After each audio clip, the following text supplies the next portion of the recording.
মুভির শুরুতেই আমরা ইয়ান নামের এক অসাধারণ শেফ বা রাঁধুনিকে দেখতে পাই। তার রান্না এত বেশি টেস্টি হয় যে সব সময় কাস্টমারদের ভিড় লেগেই থাকে। সে মূলত ট্রেডিশনাল বা পুরনো দিনের রন্ধন প্রণালী ব্যবহার করে। এই ধরনের রেস্টুরেন্টকে হটপট রেস্টুরেন্ট বলা হয়, যেখানে টেবিলের মাঝখানে থাকে চুলা বা স্টক। রাঁধুনির রান্না করা স্পেশাল ঝোলের পাত্রটা রাখা হয় ওই চুলার উপরে, আর কাস্টমাররা পছন্দের মতো নুডলস, মাশরুম, শাকসবজি দিয়ে নিজের খাবার তৈরি করে নেয়। সব মিলিয়ে বেশ ভালোই যায় ইয়ানের দিনকাল। তার একমাত্র মেয়ে ফে জব করে রেডিও স্টেশনে, এবং ফের হাজবেন্ড রুই হচ্ছে একজন মুভি পরিচালক। তার পরিচালিত প্রত্যেকটা মুভি হয়েছে ফ্লপ, তাই কোনো প্রডিউসার তার মুভিতে ইনভেস্ট করতে চায় না। তবে অনেক কষ্টে একজন ইনভেস্টর ম্যানেজ করে নতুন একটা মুভির কাজ শুরু করেছে। দেখা যায় শুটিং স্পটের দুজন কর্মচারী রুইয়ের পরিচালনা নিয়ে হাসি ঠাট্টা করছে। তারা বলে এমন বাজে ডিরেক্টর এর আগে দেখিনি, যার প্রত্যেকটা মুভি হয়েছে সুপার ফ্লপ। তাদের এসব কথাবার্তা স্পিকারে শুনতে পায় টিমের সবাই। এই শুনে রুই প্রচন্ড রেগে তাদেরকে তাড়া করে।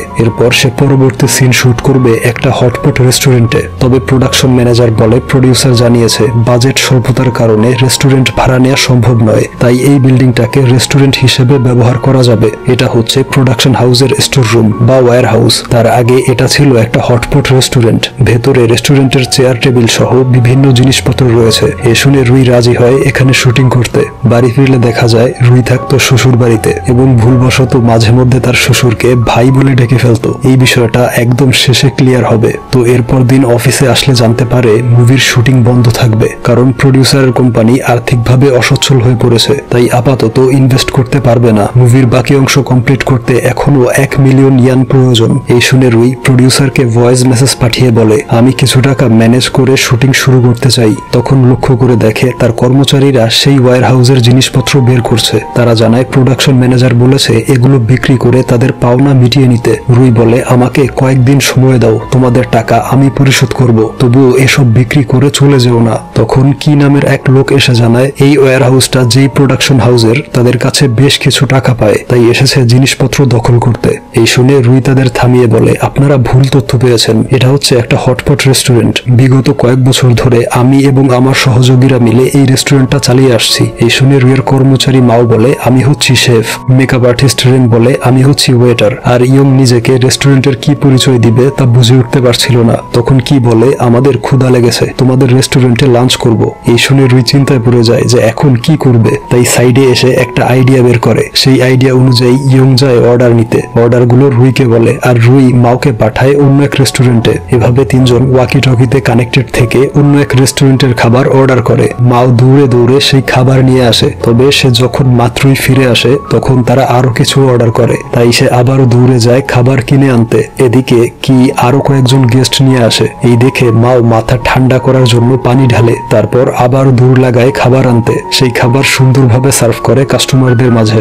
এরপর রেন হিসেব করে দেখে আজকে ভালোই প্রফিট হয়েছে। এই দেখে ইং জানিয়ে দেয় তাদের উচিত মুভির কাজ বন্ধ রেখে রেস্টুরেন্ট চালু করা। মাও জানায় দৌড়ে দৌড়ে তার প্রেসার লো হয়ে গিয়েছে, তবে প্রফিটের কথা চিন্তা করলে এই কাজটা তার ভালোই লাগছে। সব শুনে রুই বলে তোমরা এভাবেই রেস্টুরেন্টটা চালিয়ে যাও, ওইদিকে আমি চেষ্টা করছি কিছু টাকা ম্যানেজ করার, যাতে আবারও শুটিং শুরু করতে পারি। টাকা ম্যানেজ করতে প্রথমেই যায় তার কাজিনের কাছে। সে জানায় তার কাছে অল্প কিছু টাকা আছে। রুইয়ের উচিত তার অন্য কাজিনের কাছে যাওয়া। যদি তারা মানা করে দেয় তাহলে সে একটা ব্যবস্থা করবে। তার কথা অনুযায়ী রুই চলে আসে তার অন্য এক কাজিনের বাড়িতে। লোকটা এতটাই কিপটে ছিল যে রুইকে দেখে প্যারালাইজড হওয়ার অভিনয় করে। নিজের খাবারটাও ঠিকভাবে খেতে পারে না। জানায় স্ট্রোক হওয়ার পর কোম্পানিটা দেখাশোনা করতে না পারায় বিশাল লস করেছে, এমনকি তার কেয়ারটেকারও তাকে ছেড়ে চলে যাচ্ছে। শেষমেশ রুই বাড়িতে আসে শ্বশুরের কাছে টাকা চাইতে। শুনতে পায় তার শ্বশুর মিস্টার ইয়ান বলছে রুইয়ের কুকিং স্কিল ভালো, তার উচিত মুভির ভূত মাথা থেকে নামিয়ে নতুন রেস্টুরেন্ট খোলা। টাকা লাগলে আমি দেব, তবে মুভির জন্য কোনো টাকা দিতে পারবো না। তার থেকে আমার কর্মচারী টিয়ানের ডিরেক্টিং স্কিল ভালো। রুই দেখে টিয়ান পরিচালকদের মতো ভান করে স্টাফদের কাজ বুঝিয়ে দিচ্ছে।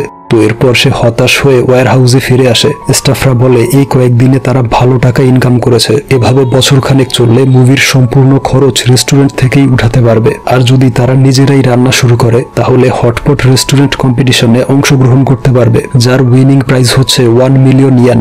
বছর শেষে যেই হটপট রেস্টুরেন্টের খাবারের টেস্ট এবং পপুলারিটি সর্বোচ্চ থাকবে তারাই হবে বিজয়ী। তবে জিততে হলে সেরা দুটো রেস্টুরেন্টকে হারাতে হবে, যারা প্রত্যেকবার প্রথম এবং দ্বিতীয় স্থানে থাকে। সেকেন্ড পজিশনে থাকে মিস্টার লিউ এর রেস্টুরেন্ট। কেউ যদি তার উপরে উঠতে চায় তাহলে সে তাদের ক্ষতি করে। আর প্রতিবার প্রথম হয় মিস্টার ইয়ানের রেস্টুরেন্ট, অর্থাৎ রুইয়ের শ্বশুর প্রত্যেকবার ফার্স্ট হয় আর পুরস্কার হিসেবে 1 মিলিয়ন ইয়েন জিতে। এই শুনে তার মাথা ঘুরে যায়। সে জানতো না তার শ্বশুর এত টাকার মালিক। যেহেতু 1 মিলিয়ন ইয়েন হলে মুভির শুটিং শুরু করতে পারবে, তাই রুই সিদ্ধান্ত নেয় আগামী 1 বছর নিজের কুকিং স্কিল এবং বিজনেস ম্যানেজমেন্টের কৌশল দেখিয়ে প্রথম পুরস্কার জিতে নিবে। তার এই সিদ্ধান্তে সবাই একমত হয় আর সে রেডি হয়ে যায় শেফের অ্যাপ্রন পরে। তার রান্নার কৌশল আর মশলা ঢালার স্টাইল দেখে তার স্টাফরা অবাক হয়ে তাকিয়ে থাকে। তারা জানতোই না রুই এত ভালো মানের একজন শেফ। এরপর তার রান্না করা সেই স্পেশাল ঝোল টেস্ট করে কাস্টমাররা একদম মুগ্ধ হয়ে যায়। টেস্ট এতটাই ভালো ছিল যে দাঁড়িয়ে হাততালি দিয়ে তাদেরকে ধন্যবাদ জানায়। ধীরে ধীরে তাদের কাস্টমার বাড়তে থাকে আর কম্পিটিশনের র্যাঙ্কিং এ তাদের রেস্টুরেন্ট উপরের দিকে উঠতে থাকে। অল্প সময়ের মধ্যেই তারা চতুর্থ স্থানে চলে আসে। ওইদিকে তৃতীয় স্থানে থাকা রেস্টুরেন্টটা অবৈধ জায়গায় নির্মাণ করায় সরকারি লোকেরা সেই রেস্টুরেন্টটা ভেঙে ফেলে। ফলে এখন রুইদের রেস্টুরেন্ট অটোমেটিক থার্ড প্লেসে চলে এসেছে।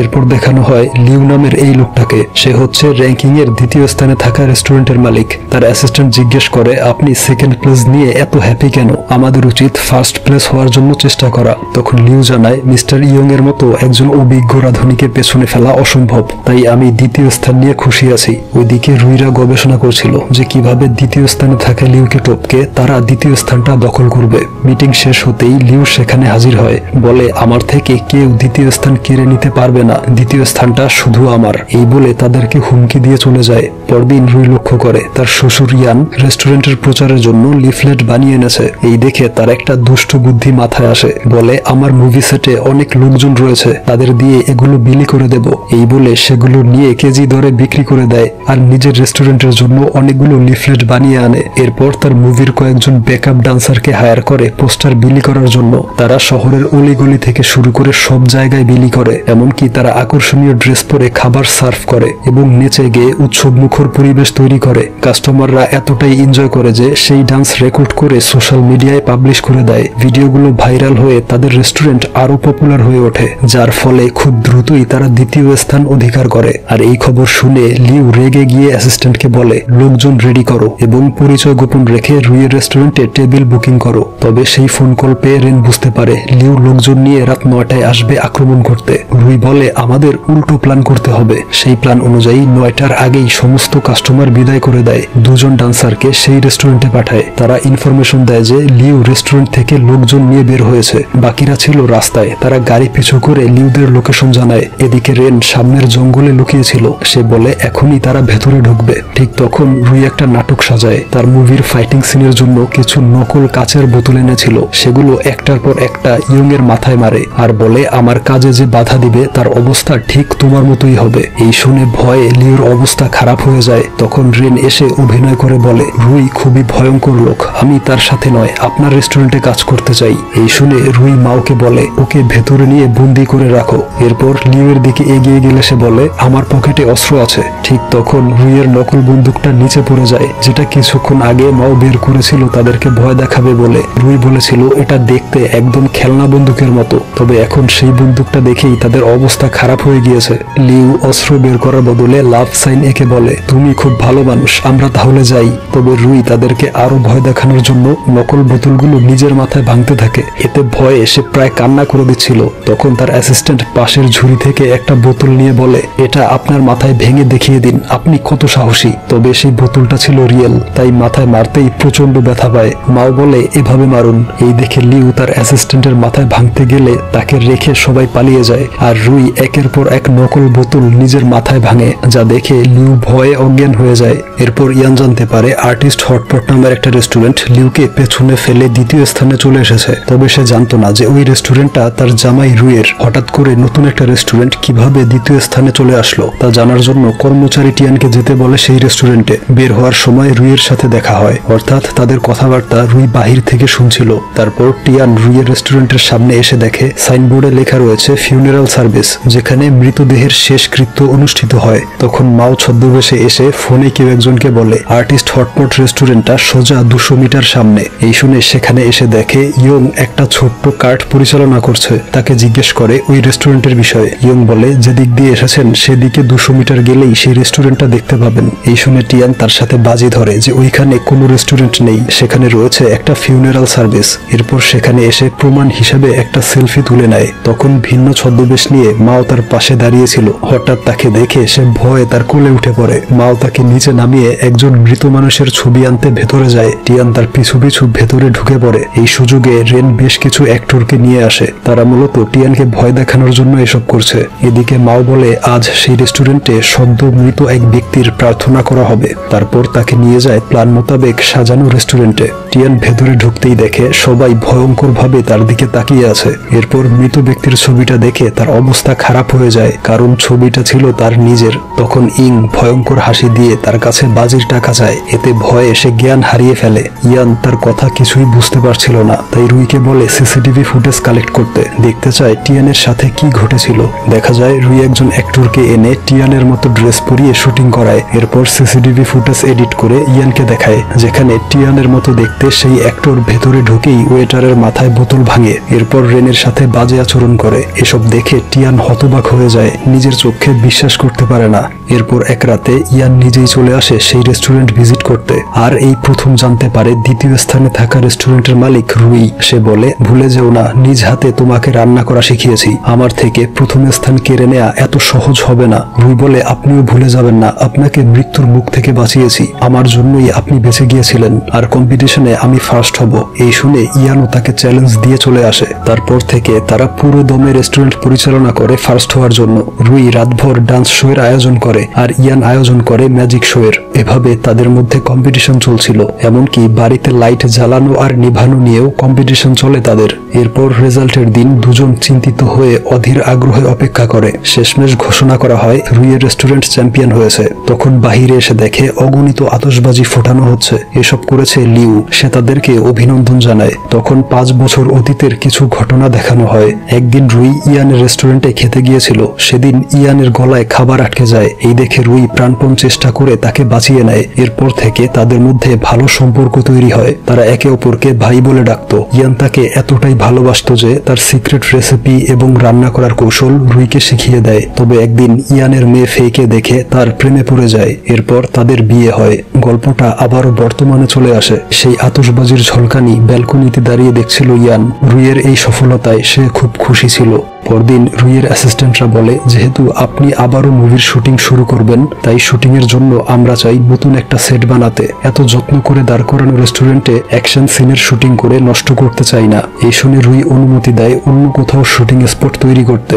তারপর রুই তার স্ত্রী এবং শ্বশুরকে নিয়ে চলে আসে তাদেরকে ট্রিট দেওয়ার জন্য। হঠাৎ বাহিরে অনেক শোরগোল শুনতে পেয়ে গিয়ে দেখে বাহিরে কারো শুটিং শুরু হয়েছে। সেখানে তার মুভির প্রোডাকশন ম্যানেজারকে দেখতে পায়। সে তাকে সাইডে নিয়ে এসে বলে, আমাদের কোম্পানি আর্থিকভাবে ক্ষতিগ্রস্ত হয়নি, তোমাকে মিথ্যে বলেছিলাম। আসলে প্রডিউসার তোমার কাজ দেখে বলেছিল তুমি খুব বাজে ডিরেক্টর, তোমার মুভিতে কোনো টাকা ইনভেস্ট করবে না, তুমি কষ্ট পাবে বলে আগে এসব বলিনি। এসব কথাবার্তা ফে আর ইয়ান বাহির থেকে শুনছিল।